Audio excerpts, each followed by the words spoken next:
একটু আগে যাও না, মুখে লাগবে যে।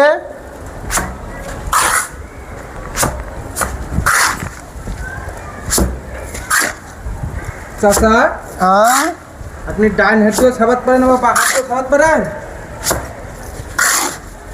এমনি কি পারি? তোমার এই কথা শুধানির লেগে একটা কথা খেয়াল হয়ে গেল। কথা একটা ছেলে বিহি করতে যাবে, তো ওর সঙ্গে বরযাত্রী সব গিয়েছে, সবাই মিলে খাতে বসেছে। তখন বলছে ছেলে লজ্জা করে খাতে বসছে না।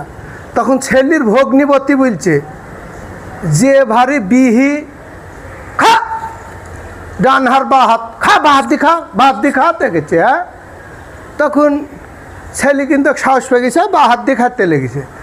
তখন মেয়ের ভাই বলছে যে আমার বোনের এত টাকা খরচা করে আমি বিহি দিছি, আর বলছে যে ভারী বিহি ডান হাত আর বা হাত খা, বা হাত দিয়ে খা। তা বলছে এই কথা কেনে? তা বলি এই ভতুয়ালিটা সরি দেখছে যে ছেলের ডান হাতটাই নাই। তাহলে ও তুমি আরির লেগে বা হাত দিয়ে খাচ্ছে, তো আমার এই হাতে ব্যথা করছে, বুঝতে পারলা? আমার এই হাতে কাজ, ডান হাতে কাজ ভালো করতেছি না, তার লেগে বা হাত দিয়ে ছাপাছি। কিছুটা ওই ছেলের মতন হয়েছে, বুঝতে পারিস? হ্যাঁ হ্যাঁ বুঝতে পেরেছি। এই হলো ব্যাপার, আর অন্য কোনো ব্যাপার না।